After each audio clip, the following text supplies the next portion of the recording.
আমার বউকে বলবো রেগে গেলেন তো হেরে গেলেন, সংসার করতে চাইলে তাড়াতাড়ি ফোন দাও আমাকে। শুধু আমার না, হুট করে রেগে যাওয়াটাই হচ্ছে ধ্বংসের মূল। আমি তাকে ভুল বুঝেছিলাম, তার কথা আমি শুনিনি। উনি অনেকভাবে আমাকে অ্যালার্ট করেছে, সম্পর্ক থাকা অবস্থায় আমাকে লাইভ করে করে অ্যালার্ট করেছে অনেক। আসসালামু আলাইকুম, আপনাকে স্বাগতম আজকের আরও একটি নতুন ভিডিওতে। এবার সংবাদ সম্মেলনে প্রিন্স মামুন মোহনাকে নিয়ে এমন কিছু বিস্ফোরক মন্তব্য করলেন যা জানলে আপনি রীতিমতো অবাক হয়ে যাবেন। চলুন সঙ্গে প্রথমে একটি ভিডিও দেখে আসি, তারপর আমি এই বিষয়ে বিস্তারিত আলোচনা করবো। দর্শক, ভিডিও প্লে করার আগে আপনার কাছে ছোট্ট একটি রিকোয়েস্ট, এখনও যারা আমাদের চ্যানেলটি সাবস্ক্রাইব করেননি, নিত্য নতুন ভিডিওর আপডেটগুলো পেতে চ্যানেলটি সাবস্ক্রাইব করে আমাদের সঙ্গেই থাকুন। তো চলুন সঙ্গে আমরা প্রথমে একটি ভিডিও দেখে আসি। আমার বউকে বলবো রেগে গেলেন তো হেরে গেলেন, সংসার করতে চাইলে তাড়াতাড়ি ফোন দাও আমাকে। শুধু আমার না, হুট করে রেগে যাওয়াটাই হচ্ছে ধ্বংসের মূল, যে কোনো মানুষের জন্য। আমি খুবই কৃতজ্ঞ, আমাকে বের করে নিয়ে আসছে আমার ওয়াইফ। এত রাগী আসলে, আমার ফিমেল ভার্সন তো, আমার যেমন অনেক বেশি রাগ, ওরও সেম অনেক রাগ, অনেক রাগ, অনেক অনেক। আমি বলে বুঝাতে পারবো না, আমি অবাক হয়েছি ওর রাগ দেখে, যে ও আমার বৃহস্পতিবার বলতেছে তুমি রবিবার বের হয়ে যাবা, আর রবিবার দ্বারাই আমার বিরোধিতা করতেছে, কঠিন বিরোধিতা, যে না ওকে জামিন দিবেন না, ওর জামিন যেন না হয়। তার মানে ও কতটা জিদ্দি, কতটা জিদ ওর মধ্যে আমি বুঝে গেছি। সেম টু সেম আমার সেকেন্ড ভার্সন, মেয়ে ভার্সন। মামুন, আপনাকে অনেকে এই কোশ্চেনটা আমি করতাম, অনেকেই বলছিল আপনার ধ্বংসের মূল কারণ হচ্ছে আপনার অতিরিক্ত রাগ বা জিদ। শুধু আমার না, হুট করে রেগে যাওয়াটাই হচ্ছে ধ্বংসের মূল, যে কোনো মানুষের জন্য। এটা হুট করে রেগে যাবেন আপনি, মাত্রা অতিরিক্ত রেগে যাবেন, ধ্বংস হয়ে যাবেন। আমি যে জেল খাটলাম, এত ঝামেলা হলো, এত কিছু হইলো, শুধুমাত্র আমি রেগে যাওয়াতে। হুট করে মোহন আমাকে দেখলাম, আমার সাথে 2-4 দিন ভালো ছিল, দেখলাম আমাকে ব্লক মেরে দিচ্ছে, তখন আমি সেন্টি খাই গেছি, আমি রেগে গেছি, যে এখন আমি জীবন রাখবো না, দিয়ে দিব, মরে যাবো, দেবদাস হয়ে গেছিলাম ওই টাইমে। সো ওই টাইমে ও এসে আবার বলতেছে তোর ভিউ ব্যবসা করতে চাস, ভিউ কমে গেছে, মিডিয়ায় ভাইরাল হতে চাস, এটা ওটা সেটা। তখন আমার খারাপ লাগছে বিষয়টা, যে আমি সুইসাইড করতে যাচ্ছি, আমি মরে যাচ্ছি, আমার জীবন সেখানে থাকবে না, সেখানে ভাইরাল হয়ে কীভাবে, ভিউ ব্যবসা কি হবে? আমি ভিউ ব্যবসা করি না আসলে, টাকার লোভী হলে আমি প্রতিদিন কন্টেন্ট করলে আমার টাকা মানুষের হয়ে শেষ করতে পারবো না। কন্টেন্টেশন অনেক টাকা, আপনার 1 লাখ করে ভিডিও অনেক টাকা আসবে। আমার বউকে বলবো রেগে গেলেন তো হেরে গেলেন, সংসার করতে চাইলে তাড়াতাড়ি ফোন দাও আমাকে। আমি মোহনাকে বলছিলাম যে মোহনা, তুমি আমার নাম যদি মামলা করো, আমি তোমার বিপক্ষে আমি লয়ারও দাঁড়া করাবো না। আমি ওটা জাজ করতেই যাবো না, যে আমি প্রমাণ করতেই চাবো না যে আমি নির্দোষ, আমি দোষী। তুমি যদি আমাকে দোষী বলো, আমি গ্রহণ করে নিবো, দ্যাটস ইট। আমি প্রমাণ করতে যাবো না, এই জন্য আমি বলছি যে লয়ার দ্বারা করা যাবে না। ও যত এলিগেশনস দিবে সব কিছু মাথা পেতে নিবে। কারণ এখানে থাকলে উনি যেমন চেহারা, আমার আম্মুর চেহারা নষ্ট হয়ে গেছে, আমার বাবার চেহারা নষ্ট হয়ে গেছে, আমার বোনের চেহারা নষ্ট হয়ে গেছে। কেন? আমার টেনশন করছে, দৌড়াদৌড়ি করছে, কোর্টে আসছে, বাসায় গেছে, এখান থেকে আমার বাসায় 1-1.5 ঘন্টার দূরত্ব। সো আমার বাবা মা সবাই তো একটু মুরব্বী, বয়স্ক মানুষ। আমার মা ওয়েল এডুকেটেড না, সো অনেক কিছু বলে ফেলে, অনেক কিছু করে ফেলে, যেটার জন্য অনেক মানুষ কষ্ট পাইছেন হয়তো। সবার কাছে আমি আমার মার হয়ে, আমার পরিবারের হয়ে, সবার হয়ে সরি, মাফ চাই। আমার মাকে কেউ ভুল বুঝবেন না, আমার বোনকেও কেউ ভুল বুঝবেন না। ওনারা খুব সাদা সিজা মানুষ, অনেক কষ্ট করছে আমার জন্য, অনেক কষ্ট করছে। আমার মার জন্য যদি আমার জীবন দিয়ে দিতে হয় আমি দিয়ে দিব, আমার চামড়া কেটে জুতা বানায় দিতে হলে সেটা দিতে রাজি আমি। কিন্তু আপনারা কেউ আমার মা বাবাকে নিয়ে উল্টাপাল্টা কথা অনলাইনে বললেন না। আর আমি এতটুকু কথা দিচ্ছি সবাইকে, যে আমার ফ্যামিলির কেউ আর সোশ্যাল মিডিয়াতে আসবে না, আমার মা আসবে না। আমার মাকে আমি সোশ্যাল মিডিয়াতে আনবো, আমার মাকে নিয়ে আমি উমরা করতে যাবো খুব সুন। উমরা করে এসে আমার আম্মু নামাজ কালাম পড়বে, আমার জন্য দোয়া করবে, এতটুকুই আমার মার কাছ থেকে আমার পাওয়া, এতটুকুই চাওয়া, আর কিছু না। আর সারা জীবন আমার ফ্যামিলির জন্য করে যাবো।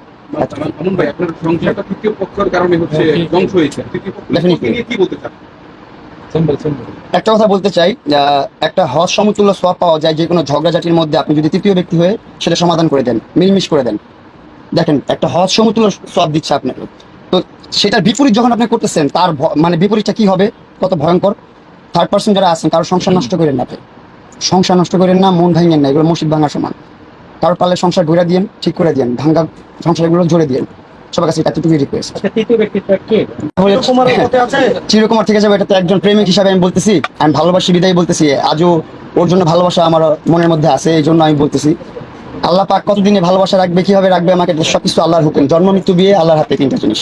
সো আমি ওকে বিয়ে করছি, ওর সাথে সংসার যদি আল্লাহ পাক রাখে হবে, না রাখলে তো কিছু করার নেই। ওইখানে শুধু বন্ধু না, কারাবাসে আমার বন্ধু না, আমার একটা অনেক বড় একটা পরিবার হয়েছে। এখানে অনেকগুলো ভাই ব্রাদার হয়েছে, অনেকগুলো বড় ভাই হয়েছে, অনেকগুলো বন্ধু হয়েছে, অনেকগুলো ছোট ভাই হয়েছে, অনেক মানুষ আছে এখানে অসহায়। আমি এই কথাটা বলতেছি তাই একটু বলি শর্ট করে।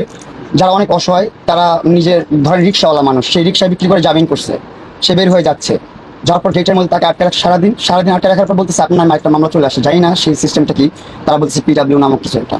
সো ওই লোকটা আবার ব্যাকে চলে আসছে, এখন সে আবার জামিন কীভাবে করবে, তার রিক্সাও শেষ, তার জামিনও শেষ, সে আবার জামিন নেওয়ার জন্য পাগলামি করেছে। সো ওই ফ্যামিলি মেম্বারের জন্য আমার খুব খারাপ লাগতেছে। আমি যারা আছেন প্রফেশনাল লোক, সবার কাছে রিকোয়েস্ট করবো, আপনারা PW রাখেন। আমি বলি না উঠা ফেলে, আমি কোনো রাজনীতি করি না, কোনো রাজনীতির সাপোর্টে আমি নাই। আমি ভাই একা একা চলি, আমার ফ্যামিলি নিয়ে আমি ভালো থাকতে পারি, খুশি, আমি এর বেশি কিছু চাই না। আমি শুধু এতটুকুই বলবো, যাদেরকে আসলে পিডাব্লিউ দেওয়া দরকার তাদেরকে দেন, আর যাদেরকে দেওয়া দরকার না তাদেরকে বের করে দেন। অনেক অসহায় মানুষ আছে, ভাই ব্রাদার মানুষ, ওরা আমার ওইখানে ফ্যামিলি হয়েছে, পরিবার হয়েছে, তাদেরকে নিয়ে একটু কথা বললাম, তাদেরকে পারলে বের করে দেন বা ছেড়ে দেন। অনেকে অসহায় হয়ে যাচ্ছে, একদম সংসার ফ্যামিলি ধ্বংস হয়ে যাচ্ছে, সবার জন্য অনেক মায়া লাগছে আমার। উনি আমাকে কোনো ফোন দেয় না। ওই যে বললাম যে ওনারা জাস্ট হচ্ছে সোশ্যাল সিম্প্যাথি ওনাদের দরকার, সোশ্যাল সিম্প্যাথির জন্য ওনারা অনেক রকমের অ্যাক্ট করে ক্যামেরার সামনে, বাট ক্যামেরার পিছনে ওনাদের পুরাটাই একটা ডিফারেন্ট রূপ। স্যান্ডি শাহকে তো আমি চিনি না, ওনার সাথে তো আমার কোনো পার্সোনাল সম্পর্ক নেই। আমি কেন স্যান্ডি শাহকে নিয়ে আসবো ভারত থেকে মামলা দেওয়ার জন্য? আর স্যান্ডি শাহ আমার কথার পারপাসে কেন আসবে ভারত থেকে? এটা একদম অযৌক্তিক কথাবার্তা না, এগুলো একদম অযৌক্তিক কথাবার্তা। আচ্ছা, লিখনের যে ব্যাপারটা, লিখনকে নিয়ে অনেক কথা হচ্ছে। লিখনের যে ব্যাপারটা, লিখনের সাথে তো আমার কোনো ব্যক্তিগত সম্পর্ক নেই। আমি যখন আপনাদেরকে ডেকেছি, উনি আমার সাথে এসেছে, উনি সাথে এসে উনি আমাকে যে হেল্প করেছে, ওনার সাথে আমার কোনো ব্যক্তিগত সম্পর্ক নেই। এগুলো নিয়ে অনেক অবান্তর কথা হচ্ছে সোশ্যাল মিডিয়াতে। আমার বাসায় আসলেও থাকলে, ওই যে আপনাকে বললাম যে যেদিন আপনারা এসেছেন ওনার সাথে উনি এসেছে, আমি ওনার সাথে পার্সোনালি কোনো কন্ট্যাক্ট করিনি। উনি সবার কথা শুনেই হয়তো এসেছে। আমি ব্যক্তিগতভাবে ওনার সাথে আমার কোনো যোগাযোগ হয়নি না। আমি আর তাকে মাফ করবো না, কারণ 5 মাসে সে অনেকবার একই জিনিস কন্টিনিউসলি রিপিট করতেছে। আমি আর তাকে মাফ করবো না। সে একজন অপরাধী, তাকে আমি আর মাফ করতে চাই না। এই ব্যাপারে আমি কোনো সিদ্ধান্ত নিইনি, এটা হচ্ছে ফ্যামিলির উপর, আমার ফ্যামিলির সাথে কথা বলবো। আমি তাকে মাফ করবো না, ডিভোর্সের ব্যাপারে সিদ্ধান্ত নিইনি। সংসার করবেন আবার? এটা আমি এখনো বলতে পারছি না, মনে হয় না সংসার কন্টিনিউ করা হবে। এই ব্যাপারে আমি এখনো কোনো সিদ্ধান্ত নিইনি। মনে একটা মানুষের সাথে এতদিন থেকেছি, অবশ্যই তার প্রতি একটা সফট কর্নার কাজ করে, কিন্তু সে যেহেতু অপরাধী, তার অপরাধের দিকটা তো আমার দেখতে হবে। আমি যদি এখন তাকে বারবার অপরাধটা তাকে প্রশ্রয় দিই, সে আরেকটা মেয়ের সাথে আমার পরবর্তীতে যার সাথে সে সংসার করবে, সে সেম জিনিসটা রিপিট করবে। তো আমি চাই না আমার মতো আরেকটা মেয়ের এই ধরনের টেকনিকে থাকার জন্য কি আমি নিজে মায়ের খাবো? আমার মারামারিগুলো তো মিথ্যা না। না, মামুনের ট্রেন্ডিংয়ে থাকার জন্য কি আমি মায়ের খাবো? মানে আমি ফার্স্ট অফ অল আমি কোনো কন্টেন্ট ক্রিয়েটার না। আমি শুরু থেকেই মামুনকে চেয়েছিলাম যে আমাকে যাতে হাইড করে আমি থাকি, বিকজ আমি সোশ্যাল মিডিয়াতে আমি কোনো কাজ করতাম না। আমি যখন মডেলিং করতাম, প্রফেশনে আমি একজন ফ্যাশন মডেল ছিলাম। সো ওই পারপাসে আমি হচ্ছে যখন বিয়ে করি, আমি একটু বিয়ে ব্যাপারটাকে, আমার পারিবারিক ব্যাপারটাকে একটু ব্যক্তিগতভাবেই রাখতে চেয়েছিলাম। আমি সোশ্যাল মিডিয়াতে আসতে চাইনি। সো ভিউ কামানোর জন্য এই ধরনের কিছু আমার কোনো পার্সোনাল ইন্টেনশন নেই। ভিউ কামানোর জন্য লাইভে কি আমি মার খাবো? ভাইয়া, মারামারি যেগুলো হয়েছে ওগুলো তার ফেক না, তাদের সামনেই হয়েছে। সো এটাই কথা না। এখন কিন্তু আমার সাথে কোনো সম্পর্ক নাই, ওনার সাথেই, যার কথা বলছেন লাইলা, ওনার সাথেই ওনার সম্পর্ক, ওনার ভাই। সো আমার সাথে কোনো ব্যক্তিগত সম্পর্ক নাই। উনি আমার যেদিন হচ্ছে আমাকে অ্যাটাক করতে আসে আপনাদের সবার সামনে মামুন, ওই দিন আমার বাবা মা আসলে খুব ঘাবড়িয়ে যায়। আমার বাবা মাই বাসায় ছিল, আর কেউই ছিল না। ওই পারপাসে লিখন বলতে ঠিক আছে, ও যদি আরেকবার অ্যাটাক করে, ও নিজ থেকে এসেছে, ওর সাথে কিন্তু আমার কোনো যোগাযোগ হয়নি, নিজ থেকে এসেছে। আরেকবার যদি অ্যাটাক করে আমি থাকি। সো ওই দিন আমার বাবা মাকে জাস্ট হেল্প করার জন্য বা ওনাদেরকে মানসিকভাবে একটু স্ট্রেংথ দেওয়ার জন্য উনি আমার বাসায় ওই দিন ছিল, আর কিছু না। ওনার সাথে আমার ব্যক্তিগত কোনো সম্পর্ক নেই। উনি মাঝে মাঝে খোঁজ খবর নেয় সব কিছু ঠিক আছে কিনা, জাস্ট এতটুকুই। বাজে বাজে স্টেটমেন্ট, খুবই মিথ্যা এলিগেশন, সে এবং মামুনের বাবা খুবই মিথ্যা এলিগেশন দিচ্ছে, যেগুলোর সাথে মানে ওনার বাস্তবতার কোনো মিল নেই। এই ধরনের কোনো প্রমাণ ওনারা দিতে পারেন নাই। সো উনি আজকে জাস্ট আমার মামলা আপোষের জন্যই উনি আমার সাথে বলতেছিল যে আমি আপোষ করবো কিনা, এই জন্যই সে আমার সাথে কথা বলতে আসছে। এগুলো তার কোনো কিছু তাই এতদিন সে আমাকে ফোন দেয়নি কোনো দিনই। আজকে তার সাথে আমার দেখা হয়েছে, ওনাদের যে একজন মুহুরি ছিল, ওনার মাধ্যমে কথা হয়েছে। সাবস্ক্রাইব করে আমাদের সঙ্গেই থাকুন। তো চলুন দর্শক, আমরা প্রথমে একটি ভিডিও দেখে আসি।